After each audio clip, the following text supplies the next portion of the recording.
So happy Sabbath po sa inyo po lahat mga kapatid.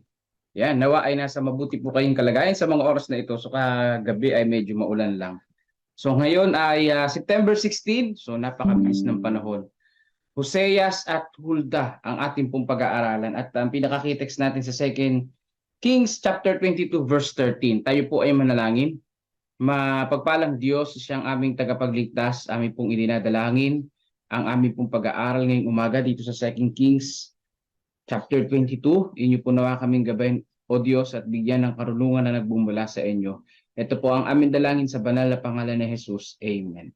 So yung ating pag-aaral ngayon ay Hoseas at Hulda. So yung Hulda medyo hindi sa aking pamilyar yung pangalan niya.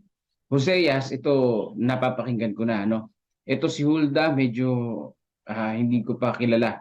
Tingnan natin mga kapatid, anong sabi dito sa key text natin. Sabi dito, humayo kayo at sumangguni sa Panginoon para sa akin sa bayan at sa buong Huda tungkol sa mga salita ng aklat na ito na matagpuan. Malaki ang puot ng Panginoon na nag-aalab laban sa atin sapagkat hindi sinunod ng ating mga ninuno ang mga salita ng aklat na ito upang gawin ang ayon sa lahat ng nasusulat tungkol sa atin. Sabi dito sa 22:13. So ito ang sabi ng banal na kasulatan na si Hulda at si Hoseas ay dapat na sumangguni sa ating Panginoong Diyos. So ganun ano, kasi bakit? Dahil yung salita ng ating Panginoong Diyos hindi naman sinunod ng kanilang mga ninuno. Yun ang napakahirap diyan ano. Bilang isang kabataan, yung mga ninuno mo yung ninuno mo na mayroong nagawang pagkakamali sa salita ng ating Panginoong Diyos. Ikaw ngayon yung dapat na magtama sapagkat ikaw yun nariyan. Itama mo yung pong ginawa ng iyong ninuno para nang sa ganoon ay madirect ang buhay, ang bayan ng ating pong Panginoong Diyos. So yung bayan ng Israel, ang problema pa rin ay pagsamba sa Diyos-Diyosan. So sa mga panahon na ito ay sa 2 Kings bumalik tayo ulit ano kasi Jeremias yung ating pinag-aralan na. Tapos bumalik tayo ulit dito sa 2 Kings. So merong nais ipahiwatig sa atin dito ang lesson na ito. So dito nakita ko agad sa talata na ito, dapat naman talaga tayong sumangguni sa ating Panginoong Diyos. Dahil ang ating Panginoong Diyos, hindi lamang siya maibigin, siya rin ay napupuno ng puot, ang sabi diyan. Meron din siyang puot o galit sa mga taong sumasamba sa Diyos-Diyosan. Ang sabi dito, nag-aalab sa atin ang galit ng Panginoon. Bakit? Hindi sinunod ng ating mga ninuno ang salita ng aklat. Kasi nga naman, bakit nagagalit sa kanila ang ating Panginoong Diyos? Kasi nga naman doon sa Exodus, di ba, sa chapter 20, yung utos ng ating Panginoong Diyos, na kapag sumamba sa Diyos-Diyosan ang mga tao, ang ating Panginoon, yung galit ng ating Panginoon ay sa susunod na henerasyon at sa susunod na henerasyon. So kaya damay sila, mga kapatid, sa galit ng ating pong Panginoong Diyos. Bakit naman hindi magagalit ang ating Panginoon? Bagamat mahal niya ang mga tao, bakit may word dito na napupuot ang ating Panginoon? Kasi nga naman, yung bayan ng Israel ay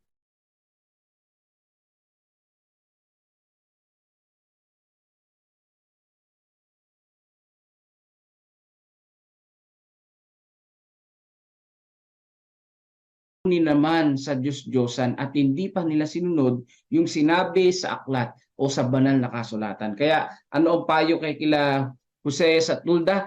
Sumangguni sa ating pong Panginoong Diyos. Para saan daw? Para sa bayan ng Israel.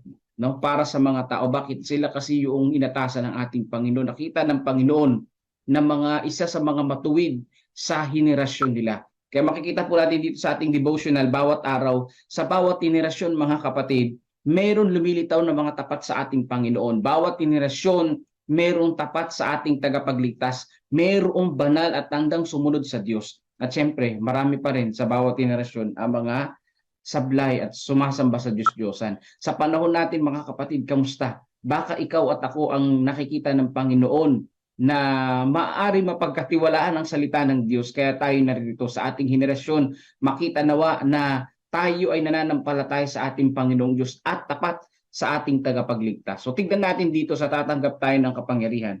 Mula sa pinakaunang bahagi ng kanyang buhay, nagsikap si Hoseas na magamit ang kanyang posisyon bilang hari para itaas ang mga prinsipyo ng mga banal na kasulatan ng Diyos. So si Hoseas lang ang gumawa niyan, ano? Sapagkat yung mga naunang hari, no, yung mga naunang ninununga, makasalanan, no? Sila ay hari, pero ang problema ng mga hari na yon, sa halip na sila yung mag-akay at mag-utos na huwag sumamba sa Diyos-Diyosan, sila pa yung nag-akay na sumamba sa Diyos-Diyosan yung bayan ng Israel. So malaki ang impluwensya ng pagiging kings. Kaya nga ito, hindi kalooban ng Panginoong Diyos na meron silang haring lupa eh. No? Dapat doon ni propeta lang. O hindi hari, minsahero ang dapat lamang ang nais ng Panginoon dahil ang hari ang ating Panginoong Diyos. Kaya lang naglatag sila ng kings dito sa lupa. Ay ano nangyari sa kings na yon? Yung mga hari na yon, sila yung mga naging taga-akay pa sa mga tao para maging Diyos-Diyosan nila. So yun ang nakakalungkot doon, ano? Malaking impluwensya kasi ang tao. Kapag meron kayong hari, malaking impluwensya yun. Kaya sa Seventh-day Adventist walang hari-hari mga kapatid, ano? Tayo ang hari natin ay ang ating Panginoong Hesus. Kapag yung presidente o yung pastor ay talagang mayroong pagkakamali, talagang mga kapatid ay nagkakaroon ng pagmi-meeting. Do pinagbubutuhan na yan ay maalis, matanggal yan. Wala sa ating hari-hari na kung anong sabihin ng isang tao na yon, yun ang dapat masunod sa loob ng church. Hindi po mga kapatid. Hindi po. Pinagkakaisahan yan ng mga mananampalataya. Mula sa local churches hanggang worldwide mga kapatid ko, pinagkakaisahan yan. Wala yung parang isang hari, isang pope na kung anong sabihin niya yun ang susundin ng mga tao. Hindi ganun mga kapatid. Kasi nga, doon pa lamang sa Old Testament, yung mga kings na nanalagay, inaakay nila yung bayan ng Israel sa pagsamba sa Diyos-Diyosan. Buti na lang itong si Hoseas, mayroon siyang prinsipyo na sundin o basahin ang salita ng ating pong Panginoong Diyos. So napakagandang palatandaan ng isang magaling na leader. Ang salita ng Diyos ang pinupuntahan. Sabi dito, at ngayon habang ang iskribang si Safan ay bumabasa sa kanya mula sa kasulatan ng kautusan, nakita ng hari sa kabuuan nito ang kayamanan ng karunungan, ang makapangyarihang kakampi sa gawain ng pagbabagong higit niyang minanasang makita na mangyari sa lupain. Kasi nga itong si Hoseas bilang isang hari, nakikita niya na talagang ang bayan ng Israel ay sumasamba sa Diyos-Diyosan, makasalanan, at hindi niya alam ang gagawin bilang isang bagong hari, bilang isang kabataang hari. Hindi niya alam kung ano ang gagawin. Kaya pinabasa niya sa isang iskriba na si Safan ang salita ng ating Panginoong Diyos. Hinalungkat nila yung salita ng Panginoong Diyos sa templo na maalikabok na. Bakit? Hindi na sila sumasamba sa tunay na Diyos Sumasamba na sila sa Diyos-Diyosan. Kaya kamusta ang ating po mga church? Naalikabukan ba tuwing midweek, Vesper, Sabado, AY, wala na ang mga kapatid at saan na pumupunta? Baka doon na sa Diyos-Diyosan na trabaho. Baka pumunta na sa Diyos-Diyosang cellphone ng mga kabataan.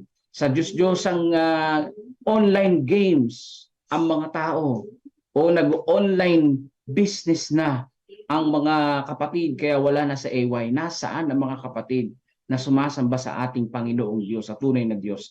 Naaalikabukan ba yung ating templo? At dito mga kapatid, sa panahon ni Hoseas, naalikabukan ng templo. Bakit hindi na sumasamba ang mga tao sa Diyos, sa tunay na Diyos Sumasamba na sila sa Diyos-Diyosan. Kaya sabi ni Hoseas, puntahan nyo ang templo at hanapin ninyo ang salita ng Diyos at basahin. So nakita niya yung mga karunungan kung ano ang dapat gawin para sa kanyang bahayan na nasasakupan. Sabi dito, nagdesisyon siyang lumakad sa liwanag ng mga payo na ito. Yan ang maganda dyan.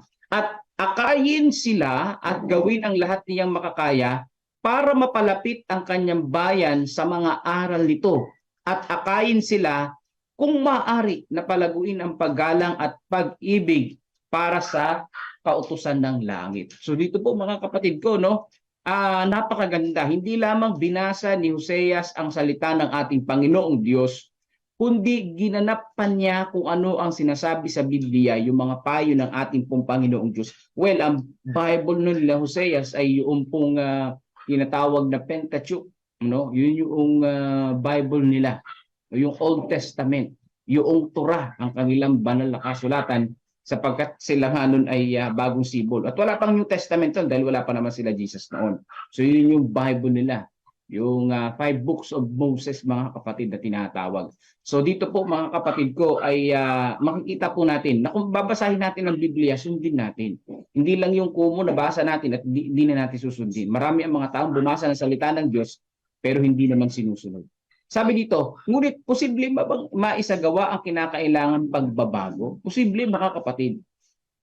Posible magawa ang pagbabago kung ang buhay natin nakadirekta sa ating Panginoong Diyos. Mula sa lahat ng kanyang natutuhan sa pagbabasa ng mga aklat sa harapan niya, ang Israel ay halos umabot na sa limitasyon ng pagtitiis ng Diyos.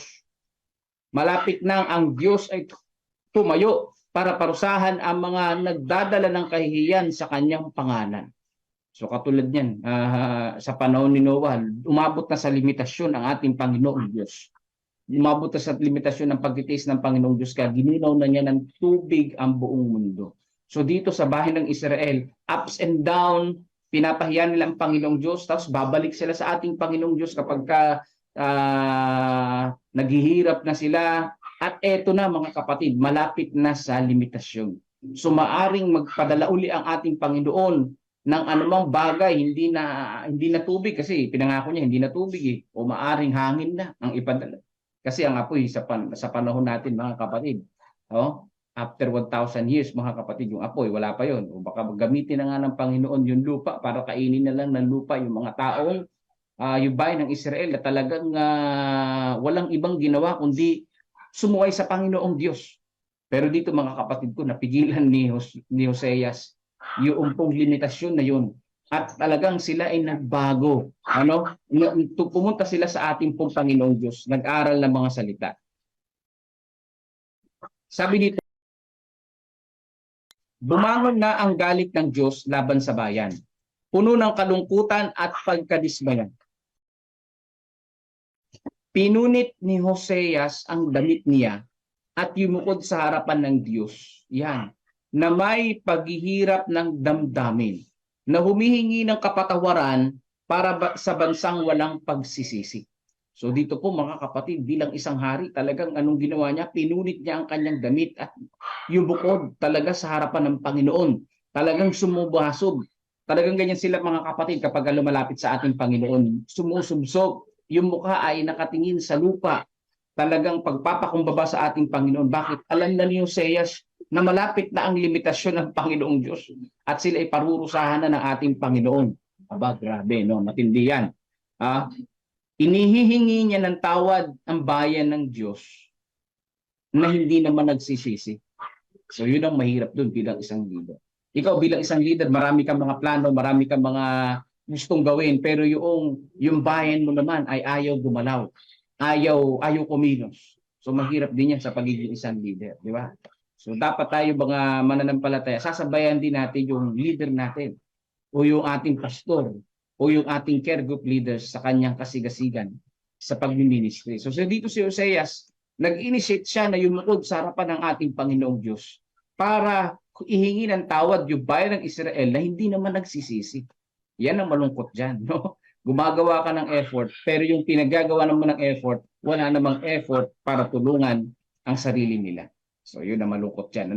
Sabi dito, nang panahong iyon, nakatira ang babaeng propetang si Hulda, ayan na, sa Jerusalem. So si Hulda ay isang propeta. Malapit sa templo. Yan. Ang isipan ng hari, puno ng pangamba, ay bumalik sa kanya at siya'y determinadong magtanong sa Panginoon sa pamamagitan ng piniling mensahero na ito para matuto kung maari kahit sa anumang paraan na kaniyang magawa. Ayan, yun yung magawa ay mailigtas ang nagkakamaling Huda na ngayon ay nasa bingit na ng pagkawasa. So si Hulda ay isang propeta, no? Babae. O, ibig sabihin mga kapatid, hindi issue ang kasarian sa pagiging propeta. Lalaki at babae lang yan. Hindi gagamit po ng Panginoon, hindi po gagamit ng Panginoon ng propeta na bakla. Hindi naman yan kasarian eh. Di ba? Dahil ang kasarian lalaki at babae lang. So yung pagiging babae ay hindi po hadlang para maging propeta, mga kapatid. Ano? O kaya yan, si Mrs. White ay isang propeta. Bagamat hindi niya kiniklaim na siya ay prophet. Pero yung mga katangian ng pagiging propeta katulad ni Hulda ay nasa kanya. So dito si Hoseas ay dumunog sa isang propeta kung ano ang dapat na gawin. Ano sabi dito mga kapatid? No? O piniling mensahero para matuto kung maaari kung ano ang dapat niya magagawa para mailigtas ang Huda sa pagkawasak. Sabi dito, ang bigat ng sitwasyon at ang respetong mayroon siya sa babaeng propeta ay nagtulak sa kanyang piliin bilang mga mensahero niya sa kanyang mga unang lalaki ng kaharian. So dito mga kapatid, isang malaking pagpapakumbaba yun sa part ng isang hari na lalaki. Bakit? Dahil sa kapanahunan po ng Israel, talagang ang babae ay ano yan walang bilang yan mga kapatid Ang isang babae walang bilang yan. Ibig sabihin, nung nagpakain nga si Jesus Christ ng 5,000, 4,000, hindi kasama sa bilang yung babae. Ang binilang lang yung lalaki sa panahon na yun. Kasi nga po ang babae nun ay talagang tahimik. Hindi sila pwedeng sumabat sa usapan, sa business. Hindi sila dapat mga ilam sa desisyon ng lalaki na asawa. No? Hindi. Ang babae noon parang alipin mga kapatid. O alipin talaga, ganun. Yun ang kanilang pagtrato sa babae sa panahon po ng Israelites, sa unang panahon pa. Pero ngayon iba na, di ba? Ang babae na yung kumukontrol sa lalaki minsan. So dito mga kapatid ko, matindi pagpapakumbaba ni Hoseas. Hindi dahil sa ay isang propeta na babae, kundi dahil siya sa lingkod ng Panginoong Diyos. So piniling mensahero ng ating Panginoong Diyos. At sabi dito ay pinuntahan ni Hoseas ito. Talagang nagpakumbaba, hindi pagpapakumbaba niya. Kahit siya'y hari at lalaki pa, di ba? O, pumupunta ka doon sa isang babae na propeta para humingi ng payo galing sa ating Panginoong Diyos. So yung kanyang tinitingnan dito, hindi yung babaeng propeta, kundi ang ating Panginoong Diyos na magsasalita para siya itulungan kung ano ang dapat gawin. Sabi dito, humayo kayo, ang sabi niya sa kanila, at sumangguni sa Panginoon para sa akin sa bayan, at para sa buong Huda tungkol sa mga salita ng aklat na ito na natagpuan. So si Hosea yung nagsabi dun mga kapatid na sumangguni sa ating Panginoong Diyos ang mga propeta na ito kung ano ang dapat gawin. Sabi dito, malaki ang puot ng Panginoon na nag-aalab sa atin sapagkat hindi sinunod ng ating mga ninuno ang mga aklat na ito upang gawin ang ayon sa lahat ng nasusulat tungkol sa atin. So inulit na yung pinaka-key-text natin dito sa last paragraph ng ating pong lesson ngayon pong umaga dito sa Review and Herald. So ano yung makikita natin dito, napaka-ikli lang nakakabitin. Pero yung nakita ko dito mga kapatid bilang isang leader ng church, kasi siya ay hari, hindi man tayo hari.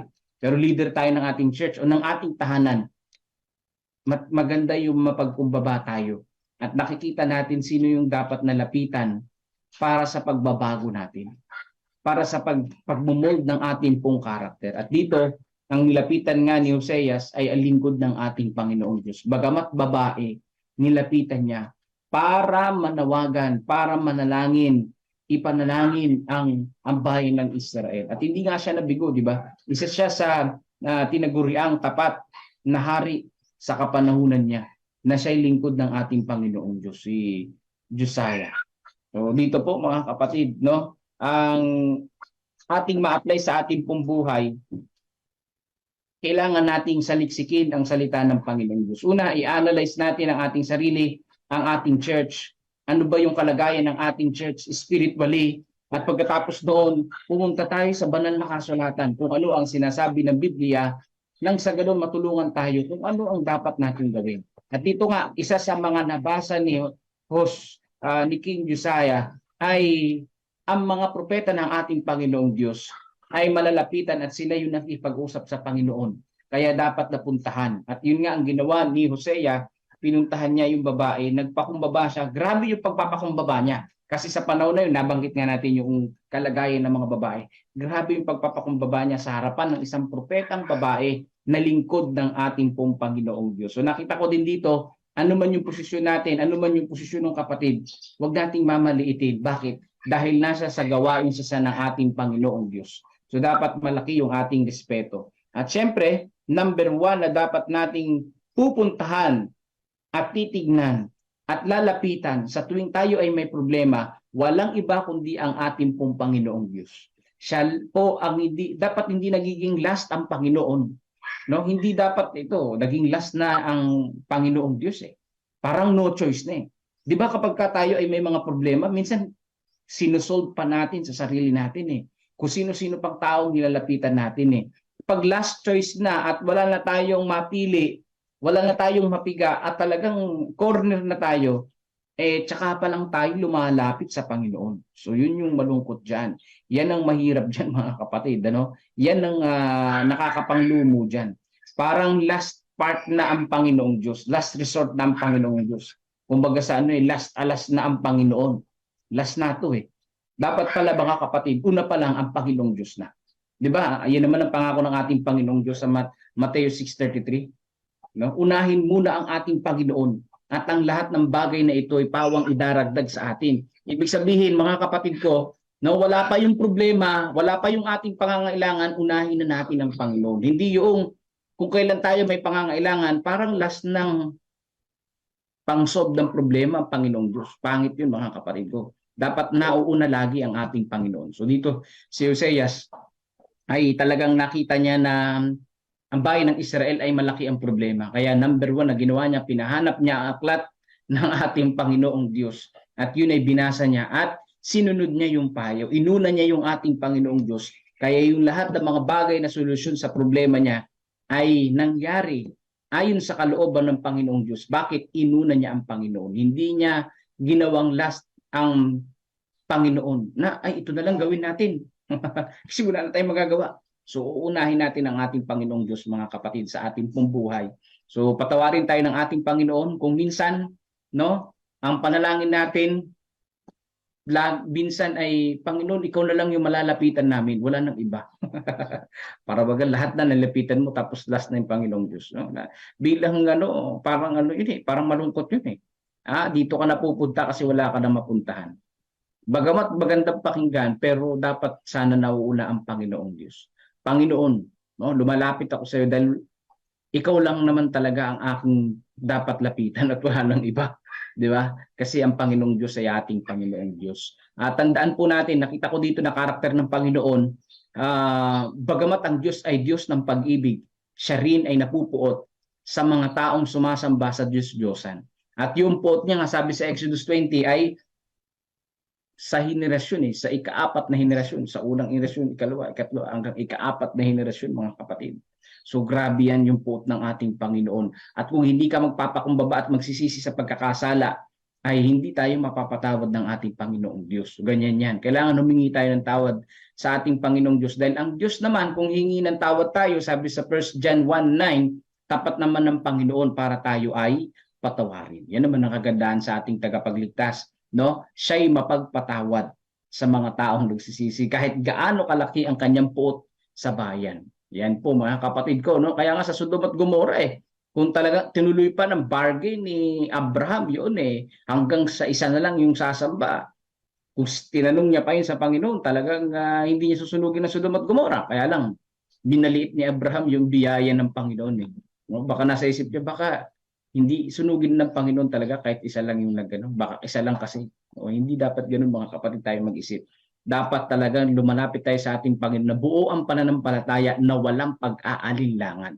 Dahil ang Panginoon, mapagbiyaya, mapagmahal siya.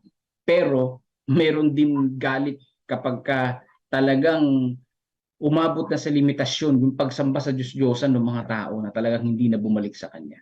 So yun po mga kapatid, salamat po sa araw ng Sabat na ito. Tayo ay mananalangin. Sama-sama tayong mananalangin, papangunahan tayo ni Brother Melvin Villasano. So yun, papalapit yung pangangaral. Yun nga, yung ating church planter rin nagkasakit pero okay naman siya kahit papaano. Isama natin sa panalangin na maging 100% maging okay ang kanyang kalusugan. Yan dyan sa homestead si Pastor Rodney Solidad. So ganun po mga kapatid, isama natin sa panalangin yung pong women's ministry. Fellowship diyan po sa Bungabon. Isama natin sa panalangin maging matagumpay ito. So kaway-kaway sa mga kababaihan diyan. Punta po kayo doon mga kapatid para makapag-fellowship ang mga kababaihan. So meron pong speaker galing po sa ibang lugar na makapagsalita diyan. Ma-bless po ang mga kababaihan, yung mga nanay natin sa buong area at ang salita ng Panginoon ay tumimo sa kanilang puso at isipan. So pakinggan po muna natin ang awit papuri sa ating Panginoong Diyos bago po tayo manalangin, mga kapatid. Amang banal na makapangyarihan sa lahat. Salamat po sa umaga na ito na muli kaming nabiyayaan. Isang napakagandang reminder lesson para sa amin sa umaga nito. Na ang aming simbahan, ang kapatiran ay nagkakaroon ng matinding problema sa pananampalataya. Marami kaming mga Diyos-Diyosan na hindi namin napapansin, na sumasamba pa kami sa aming mga Diyos-Diyosan kaysa po sa inyo. Ama, lumalapit po kami ngayon sa umaga na ito na bilang mga member, bilang mga leader, kami ay gusto namin lumapit sa inyo na kami ay samahan niyo po. Magpapakumbaba kaming humihingi sa inyo ng tulong na ang aming mga kapatiran ay aming ma-encourage na magpagpag ng aming mga alikabok sa aming mga nasasakupan. Aming ipagpatuloy ang tinuturo niyo po sa aming patuloy na tamang pagsamba sa tunay na Diyos at hindi sa aming mga kanya-kanya mga Diyos-Diyosan. Ang nais namin na kagaya sa lesson na ang pagbabago ay maaari. Kaya nais namin sa aming buhay ay mangyari ang mga pagbabago na ito. Tulungan niyo po kami, Ama, dahil kami ay willing na magbago upang makasunod kami at mapagpag namin ang aming mga alikabok sa aming paligid. Maraming salamat po sa inyong pagmamahal, gabay at patnubay sa bawat umaga. Tunay na ramdam namin ang inyong pag-ibig. At naway sa aming pag-araw-araw na paglago, kasama po namin kayo at hindi kami matangay ng pagsubok ng aming sanlibutan. Sa pagpapatuloy nais namin isama sa panalangin ng bawat isa na kami ay makatanggap sa pagbubuhos ng later rain sa panahon namin ngayon. At kailangan ng mga kapatiran na maging matatag sa mga pagsubok sa buhay. Kami po ay mas patuloy na tumatatag kapag kami nakakarinig po na inyong mga lesson. Kaya dalangin namin na patuloy kaming makatanggap ng mga blessing sa umaga na kagaya nito. At ang mga kapatiran na ito na nakikinig ngayon kasama namin nanalangin, Ama, kami po ay willing na baguhin ang aming karakter. Kaya samahan niyo po kami sa unang-una sa aming pag-respect sa Sabat bilang aming mga tatak bilang mga Adventist. Kami nawa ay magkaroon ng pagpupuri sa inyo sa banal na araw ng Sabat nito sa buong sunset to sundown, upang sa ganun kami ay maging matawag na tunay na Adventist at hindi nagpapanggap lamang. Kami po ay nasasaktan sa pagkatotoo na kami ay parang mga nagpapanggap lamang, sapagkat marami kami mga Diyos-Diyosan sa aming sarili na hindi namin napapansin na nagagawa na pala naming sumamba sa ibang Diyos-Diyosan ng aming mga sariling, mga pinipiling mga pagdedesisyon sa buhay. Salamat po, Ama, sa mga gabay at patnubay na unawaan namin paunti-unti ang tunay na pagsamba po sa inyo. Sa pagpapatuloy nais namin isama sa panalangin na si Pastor Rodney Solidad na church planter na siya ay nagkasakit. Patuloy niya na igawad ang kagalingan sa kanya upang sa kanya masipag na paggawa siya ay makapanumbalik sa mabilis na panahon. Kasama din namin ang fellowship na gaganapin niya sa Bungabo ng Women's Ministry Fellowship. Nawawi ito'y maging matagumpay. Maraming mga kababaihan, kapatiran ang mabless. Ingatan po sila sa daan sa kanilang pagbiyahe papunta roon, ganoon din sa pag-uwi pabalik mamayang hapon. Sa pagpapatuloy namin sinasama sa panalangin ang mga may karamdaman. Nais namin patuloy na ilapit po sila sa inyo. Ang mga nagpapagaling, ang mga nasa recovery at ang nakahiga pa rin sa panig ng karamdaman. Kasama namin si Ate Gigi Concepcion, ang kagalingan para kay Pastor Rodney, gayon din si Brother Henry Arenas, Gregorio Santin, at gayon din si Sister Shirley Jacinto na may sakit sa puso.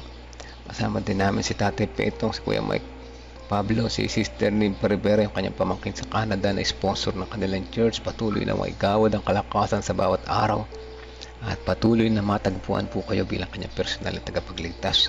Kasama din namin si Sister Rose Cruz Encarnado, yung kanyang mga members ng family na may mga sakit, ay patuloy na silang igawad ang kagalingan sa kanila.